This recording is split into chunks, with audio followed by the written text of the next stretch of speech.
খবর শুনছেন বাংলা খবর 24। পশ্চিমবঙ্গ দেশ ও বিশ্বের গুরুত্বপূর্ণ 30টি তাজা ও ব্রেকিং সংবাদ নিয়ে হাজির আমরা।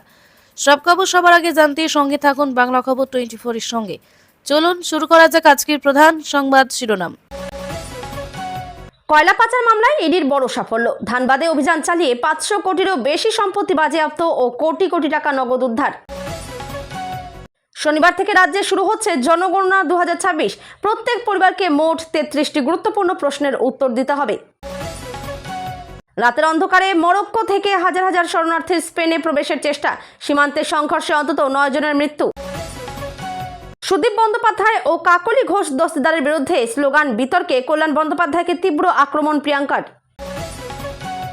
নিট আন্দোলনের অন্যতম মুখ অভিজিৎ দীপকের শিক্ষাজীবন, ফলাফল ও সংগ্রামের কাহিনী নিয়ে নতুন করে চর্চা। রেশন কার্ডে চোখের মনি স্ক্যান বাধ্যতামূলক নয়, রাজ্যের সিদ্ধান্ত নিয়ে কেন্দ্রের আপত্তিতে নতুন বিতর্ক। অন্নপূর্ণা ভান্ডারের টাকা পেতে পারিবারিক আয়ের নির্দিষ্ট সীমা, সরকারি নিয়মে কারা পাবেন না অগাস্টের কিস্তি। বিদেশে বসেই ব্যবসার নিয়ন্ত্রণ, সোনা পাচার মামলায় টুলুর যোগ নিয়ে তদন্তের নতুন তথ্য সামনে। সোনা উদ্ধার মামলায় সব্যসাচী দত্তের বাড়ি সহ কলকাতা ও রাজ্যের 12টি জায়গায় ফের ইডির জোরদার তল্লাশি অভিযান। নিট প্রশ্ন ফাঁস চক্রকে কোনোভাবেই রেহাই নয়, কঠোর ব্যবস্থা নেওয়ার হুঁশিয়ারি প্রধানমন্ত্রীর। অসমে ভয়াবহ বন্যায় মাত্র 1 ঘন্টায় প্রায় 200 পরিবারের গোটা গ্রাম ধ্বংস, চরম দুর্ভোগে বাসিন্দারা। আমেরিকায় পড়তে সন্তান পাঠাতে গেলে চাকরি পাওয়ার আগেই প্রায় 95 লক্ষ টাকা দেখানোর নতুন নিয়মে উদ্বেগ। যন্তর মন্তরের ঘটনায় পেলেট গানে আহতদের দ্রুত ও যথাযথ চিকিৎসার নির্দেশ দিয়ে কেন্দ্রকে করা বার্তা সুপ্রিম কোর্টের। আগামী 1 আগস্ট থেকে কার্যকর হচ্ছে 5টি বড় আর্থিক নিয়ম, যার সরাসরি প্রভাব পড়বে সাধারণ মানুষের পকেটে। কলেজে ভর্তি হওয়া 7000 এইডস আক্রান্ত পড়ুয়ার খবর ঘিরে চাঞ্চল্য, সামনে এলো প্রকৃত তথ্য। পার্সোনাল লোন নিয়ে ইএমআই পরিশোধ না করলে কি পুলিশ গ্রেপ্তার করতে পারে, জানুন আইনি নিয়ম। নিউ টাউনের একটি হোটেল দখল নিয়ে কড়া হুঁশিয়ারি দিলীপ ঘোষের, পুলিশি পদক্ষেপেরও ইঙ্গিত। প্রশ্ন ফাঁস প্রতিরোধী বিল নিয়ে রাজ্যসভায় তুমুল বিতর্ক, শাহের ইস্তফার দাবির পাশাপাশি মোদীকেও নিশানা বিরোধীদের। ইডি জেরার পর ঋতব্রত বন্দ্যোপাধ্যায়কে নিয়ে বিস্ফোরক মন্তব্য করলেন মদন মিত্র, জল্পনা আরও বাড়ল। মিড ডে মিলের মেনুতে চিকেন বিরিয়ানি যোগ করার উদ্যোগ, পড়ুয়াদের জন্য ঐতিহাসিক পরিবর্তনের পথে রাজ্য। 8 ঘন্টার ইডি জিজ্ঞাসাবাদের পর শুভেন্দু অধিকারীকে অভিনন্দন জানিয়ে নতুন বিতর্কে মদন মিত্র। ওড়িশার ভয়াবহ বন্যায় ক্ষতিগ্রস্ত প্রায় 6 লক্ষ মানুষ, উদ্ধার ও ত্রাণ কাজ জোর কদমে চলছে। টুলু মণ্ডলকে নিয়ে প্রশ্নের মুখে অনুব্রত মণ্ডল, টুলুর মেয়ের বিয়েতে যাওয়া নিয়েও মুখ খুললেন তিনি। 1.5 কোটি টাকার চেক বাউন্সের ঘটনায় আর্থিক সংকটে মোহামেডান স্পোর্টিং, বাড়ছে অনিশ্চয়তা। প্রধানমন্ত্রীর সেলফি ভিডিও নিয়ে বিতর্ক, দীপকের মন্তব্যে নতুন রাজনৈতিক তরজা শুরু। ড্রাগ মাফিয়াদের বিরুদ্ধে আদালতের নজিরবিহীন পদক্ষেপ, টাকা পয়সা ও সম্পত্তি বাজেয়াপ্তের নির্দেশ। মোদীকে নিয়ে আপত্তিকর মন্তব্য করায় একাধিক ধারায় তরুণীর বিরুদ্ধে মামলা, নতুন বিতর্ক। প্রধানমন্ত্রীর পোস্ট উধাও হয়ে বিকৃত ভিডিও ছড়ানোর অভিযোগে মেটা ইন্ডিয়া প্রধানের বিরুদ্ধে এফআইআর। বিরোধীদের তুমুল বিক্ষোভের মধ্যেই লোকসভায় পাশ হলো বন্দে মাতরম বিল। আরেকটা চোর যাচ্ছে মন্তব্যে ফের শিরোনামে মদন মিত্র, রাজনৈতিক মহলে তীব্র প্রতিক্রিয়া। এবার শুরু হচ্ছে বিস্তারিত সংবাদ। তার আগে একটি ছোট্ট অনুরোধ, নতুন দর্শক হলে বাংলা খবর 24 চ্যানেলটি সাবস্ক্রাইব এবং ফলো করে আমাদের পরিবারের সদস্য হয়ে যান। আপনার একটি সাবস্ক্রাইব আমাদের আরও ভালো সংবাদ পরিবেশন করতে অনুপ্রেরণা দেয়। কয়লা পাচার মামলায় ইডির বড় সাফল্য, বাজেয়াপ্ত 500 কোটির সম্পত্তি। কয়লা পাচার মামলায় এনফোর্সমেন্ট ডিরেক্টরেট বড় ধরনের অভিযান চালিয়েছে। অভিযানে বিপুল পরিমাণ সম্পত্তি বাজেয়াপ্ত করা হয়েছে বলে জানানো হয়েছে। কোটি কোটি টাকার নগদ অর্থ উদ্ধার হয়েছে বলে দাবি করা হয়েছে।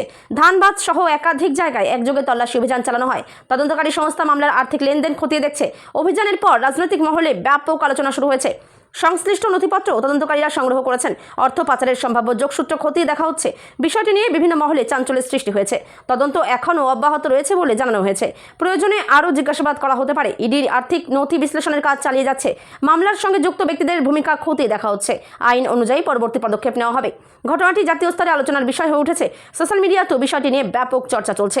বিভিন্ন রাজনৈতিক দলের প্রতিক্রিয়াও সামনে এসেছে। তদন্তের অগ্রগতির দিকে নজর রাখছে সংশ্লিষ্ট মহল। মামলার নতুন তথ্য সামনে আসতে পারে বলে মনে করা করা হচ্ছে। আইনি প্রক্রিয়া সম্পূর্ণ হওয়ার পর আরও পদক্ষেপ নেওয়া হবে। এই অভিযানকে গুরুত্বপূর্ণ সাফল্য হিসেবে দেখা হচ্ছে। ঘটনার পূর্ণাঙ্গ তদন্ত এখনও চলছে।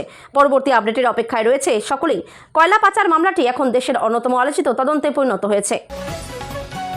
জনগণনা 2026 শুরু, নাগরিকদের দিতে হবে নির্ধারিত তথ্য। রাজ্যের জনগণনা 2026-এর প্রস্তুতি সম্পূর্ণ হয়েছে। নির্ধারিত সময়সূচি অনুযায়ী জনগণনার কাজ শুরু হবে। নাগরিকদের নির্দিষ্ট কিছু প্রশ্নের উত্তর দিতে হবে। সঠিক তথ্য দেওয়ার জন্য সাধারণ মানুষকে অনুরোধ করা হয়েছে। জনগণনার তথ্য সম্পূর্ণ গোপন রাখা হবে বলে জানানো হয়েছে। সরকারি কর্মীরা বাড়ি বাড়ি গিয়ে তথ্য সংগ্রহ করবেন। তথ্য সংগ্রহের জন্য নির্দিষ্ট নিয়ম অনুসরণ করা হবে।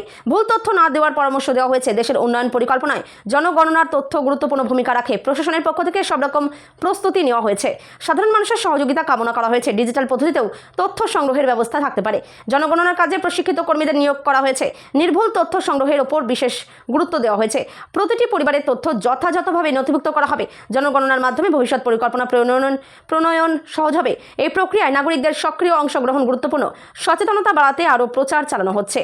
জনগণনার তথ্য আইন অনুযায়ী সুরক্ষিত থাকবে। নাগরিকদের আতঙ্কিত না হয়ে সহযোগিতা করতে বলা হয়েছে। প্রক্রিয়াটি ধাপে ধাপে সম্পন্ন করা হবে। প্রশাসন পুরো বিষয়টি পর্যবেক্ষণ করছে। জনগণনা 2026 দেশের গুরুত্বপূর্ণ প্রশাসনিক কর্মসূচিগুলির একটি। সঠিক তথ্য প্রদানই এই কর্মসূচির সফলতার মূল চাবিকাঠি। রেশন কার্ডে চোখের মনি স্ক্যান নিয়ে কেন্দ্র রাজ্য মতভেদ। রেশন ব্যবস্থায় বায়োমেট্রিক যাচাই নিয়ে নতুন বিতর্ক শুরু হয়েছে। চোখের মনি স্ক্যান বাধ্যতামূলক করা নিয়ে মতভেদ দেখা দিয়েছে। রাজ্য ও কেন্দ্রের অবস্থান নিয়ে আলোচনা চলছে। রেশন পরিষেবা যাতে ব্যাহত না হয় সেই বিষয়েও গুরুত্ব দেওয়া হচ্ছে। উপভোক্তাদের স্বার্থ রক্ষার বিষয়টি আলোচনায় এসেছে। নতুন নিয়ম কার্যকর হবে কিনা তা নিয়ে চলছে জল্পনা। প্রশাসনিক স্তরে বিষয়টি পর্যালোচনা করা হচ্ছে।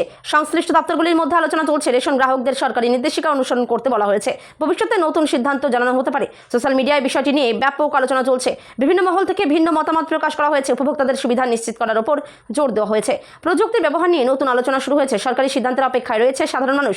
রেশন পরিষেবার স্বচ্ছতা বজায় রাখার বিষয়টিও গুরুত্ব পাচ্ছে। প্রশাসন পরিস্থিতির উপর নজর রাখছে। প্রয়োজনীয় নির্দেশিকা প্রকাশ করা হতে পারে। রেশন ব্যবস্থাকে আরও কার্যকর করার উদ্যোগ চলছে। জনগণের সুবিধাকেই অগ্রাধিকার দেওয়া হবে বলে জানানো হয়েছে। পরবর্তী সরকারি ঘোষণার দিকে নজর রয়েছে। বিষয়টি এখন অন্যতম আলোচিত প্রশাসনিক ইস্যু। সংশ্লিষ্ট সব পক্ষের মতামত বিবেচনা করা হচ্ছে। রেশন ব্যবস্থার ভবিষ্যৎ নিয়ম নিয়ে আলোচনা এখনও চলছে। পারিবারিক আয় অনুযায়ী মিলবে সুবিধা, জেনে নিন নিয়ম। অন্নপূর্ণা ভান্ডার প্রকল্প নিয়ে নতুন সরকারি তথ্য সামনে এসেছে। পারিবারিক আয়ের ভিত্তিতে উপভোক্তাদের যোগ্যতা নির্ধারণ করা হবে। নির্ধারিত সীমার বেশি আয় হলে সুবিধা নাও মিলতে পারে। যোগ্যতার তথ্য সরকারি নথির মাধ্যমে যাচাই করা হবে। ব্যাংক অ্যাকাউন্ট ও প্রয়োজনীয় নথি সঠিক থাকা জরুরি। ভুল তথ্য দিলে আবেদন বাতিল হতে পারে। সরকারি নিয়ম মেনে সুবিধা প্রদান করা হবে। উপভোক্তাদের প্রয়োজনীয় নথি হালনাগাদ রাখতে বলা হয়েছে। আবেদন সংক্রান্ত তথ্য নিয়মিত যাচাই করার পরামর্শ দেওয়া হয়েছে। স্থানীয় দপ্তর থেকেও প্রয়োজনীয় সহায়তা পাওয়া যাবে। শুধুমাত্র যোগ্য ব্যক্তিরাই এই প্রকল্পের সুবিধা পাবেন। দালালের মাধ্যমে কোনো কাজ না করার পরামর্শ দেওয়া হয়েছে। সরকারি সূত্র থেকেই তথ্য সংগ্রহ করতে বলা হয়েছে। সুবিধাভোগীদের তালিকা নিয়মিত পর্যালোচনা করা হবে। যোগ্যতার শর্ত পূরণ করলেই অর্থ প্রদান করা হবে। উপভোক্তাদের মধ্যে বিষয়টি নিয়ে ব্যাপক আগ্রহ দেখা গেছে। প্রশাসন পুরো প্রক্রিয়ার উপর নজর রাখছে। নতুন নিয়ম সম্পর্কে সচেতন হওয়ার আহ্বান জানানো হয়েছে। যে কোনো সমস্যায় সংশ্লিষ্ট দপ্তরে যোগাযোগ করতে বলা হয়েছে। অভিযোগ থাকলে নির্ধারিত পদ্ধতিতে জানানো হবে। স্বচ্ছভাবে প্রকল্প পরিচালনার উপর জোর দেওয়া হয়েছে। পরবর্তী আপডেটের জন্য সরকারি বিজ্ঞপ্তির দিকে নজর রাখতে বলা হয়েছে। অন্নপূর্ণা ভান্ডার প্রকল্প এখন রাজ্যের অন্যতম আলোচিত সরকারি প্রকল্প। যোগ্যতার নিয়ম মেনে চললেই নির্ধারিত সুবিধা পাওয়া সম্ভব। 1 আগস্ট থেকে বদলে যাচ্ছে 5 বড় আর্থিক নিয়ম। প্রভাব পড়বে সাধারণ মানুষের পকেটে। 1 আগস্ট থেকে একাধিক গুরুত্বপূর্ণ আর্থিক নিয়মে পরিবর্তন কার্যকর হতে চলেছে। এই পরিবর্তনের প্রভাব সাধারণ মানুষের দৈনন্দিন আর্থিক লেনদেনে পড়তে পারে। ব্যাংকিং, ডিজিটাল পেমেন্ট ও অন্যান্য আর্থিক পরিষেবায় নতুন নিয়ম কার্যকর হতে পারে। গ্রাহকদের আগাম নতুন নিয়ম সম্পর্কে জানার পরামর্শ দেওয়া হয়েছে। কিছু পরিষেবার চার্জ বা প্রক্রিয়ায় পরিবর্তন আসতে পারে। ব্যাংকের অফিসিয়াল নির্দেশিকা নিয়মিত দেখে নেওয়ার পরামর্শ দেওয়া হয়েছে। নতুন নিয়ম অনুযায়ী আর্থিক পরিকল্পনা করাই বুদ্ধিমানের কাজ। গ্রাহকদের সুবিধা ও নিরাপত্তার বিষয়ে গুরুত্ব দেওয়া হয়েছে। ডিজিটাল লেনদেনে সতর্ক থাকার আহ্বান জানানো হয়েছে।